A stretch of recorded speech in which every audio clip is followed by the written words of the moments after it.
I've thought about that night more times than I'd like to admit, not because something dramatic happened all at once, but because nothing did, and that's what still bothers me.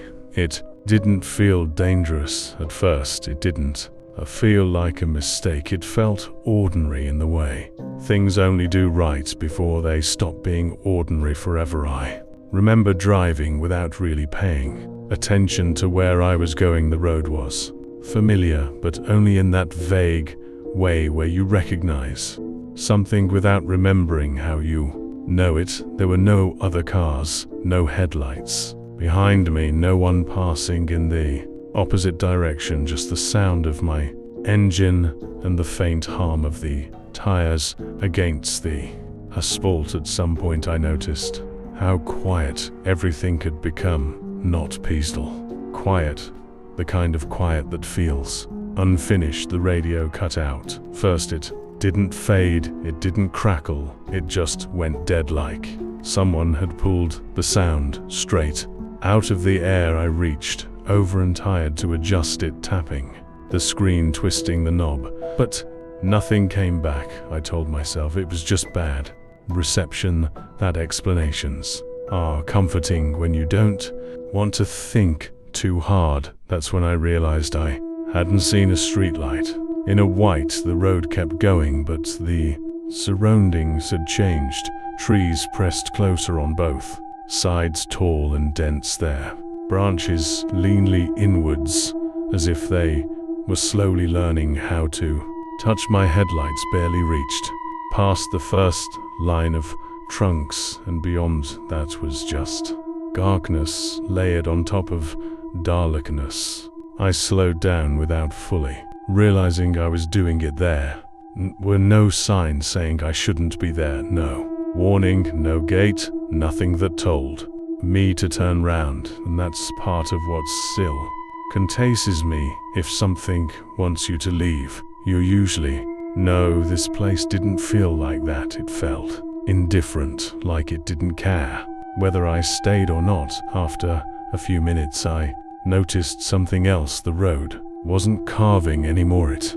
wasn't straight either. It was static, like I was moving, but the scenery had stopped updating. The same cluster of trees appeared again. I'm sure of it. One of them had a split trunk, the left side leaning outward at an unnatural angle. I remember thinking I must be tired, that my eyes were playing tricks on me, but then I passed it again, and then again. I checked my mirrors.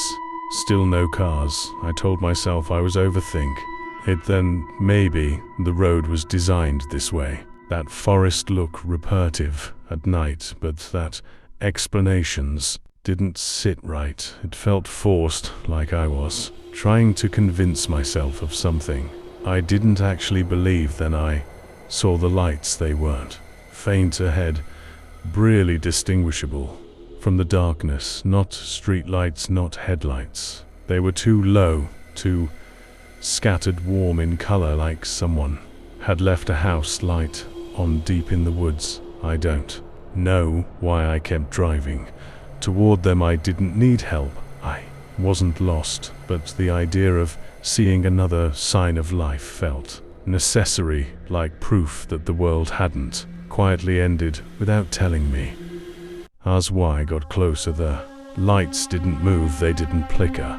They just stayed there, waiting. The road nor roved, the pavement cracked, and eventually the trees opened up into a small clearing. There it was, a building. There, not a house, not exactly. It looked unfinished, like it had been abandoned halfway through construction. The walls were there, but parts of them were missing. Windows without glass, a door hanging slightly open, swaying even though there was no wind strong enough to justify it. I parked without turning the engine off. I remember sitting there, staring at the structure, feeling that strange pressure in my chest that comes right before fear fully settles in. My internets were finally trying to catch up quietly, suggesting that I should leave, while leaving was still simple. I didn't listen. I stepped out of the car, and that's when the silence changed. It wasn't just quiet anymore. It felt aware, every sound. Under my shoes, the soft click of the car door closing. Even my breathing sounded wrong, like it didn't belong in space. The air smelled damp, heavy, like rain that never quite falls. Stood there for a moment, waiting for something to happen, for a sound, a movement.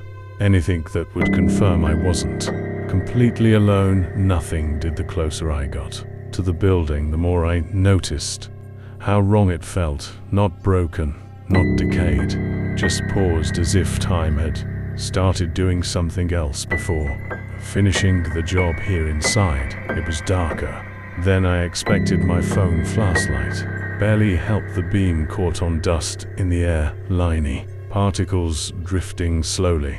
They'd been disturbed recently, that I made my stomach tighten. There were marks on the floor, not footprints. Brag marks, long, uneven lines leading deeper into the structure, disappearing into a corridor that felt too narrow to be comfortable. I didn't follow them right away. I stood there listening. That's when I heard it, a sound so faint I almost convinced myself it was nothing. Not a voice, not footsteps, just movement, like fabric brushing against a surface, slow, careful. Somewhere ahead of me, I whispered, "Hello," without thinking the word. Felt stupid the moment I've left my mouth. It didn't echo, it didn't come back. It just vanished, swallowed whole by the space around me. The sound stopped. That silence afterward was worse than anything I'd heard before. It felt intentional, like whatever had been moving was now paying attention. I backed up. I didn't run, I didn't panic. I just took slow steps backward, keeping my eyes on the darkness ahead, refusing to turn my back on it. My heart was beating so hard I could feel it in my throat. Then I bumped into something. I spun around, expecting a wall.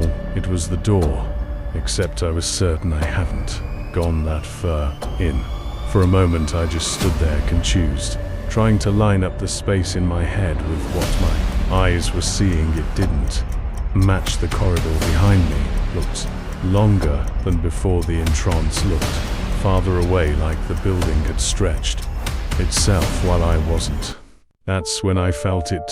Not a touch, not a breath, just the certainty that I was being observed from somewhere I couldn't see. I didn't wait anymore. I ran. I don't remember the details clearly after that, just fragments bursting out into the clearing, the relief of seeing my car exactly where I'd left it, the engine starting on the first try, like it hadn't been part of this. Of all I drove until the road widened, until streetlight appeared again, until the world looked normal enough to breathe in. I didn't stop until I was home. I checked my phone. Later that night, no missed calls. No last time. According to the clock, I'd only been gone for about 20 minutes. That part bothers me more than anything else. I don't yally about this much, not because I'm afraid people won't believe me, but because I don't know what there is to believe. Nothing chased me. Nothing spoke. Nothing revealed itself. And yet sometimes, when I'm driving at night, when the road is empty and the trees feel a little too close, I catch myself slowing down, because part of me is still afraid that if I stop paying attention for even a second, I see those lights again, and next time I'm not sure I make it back out.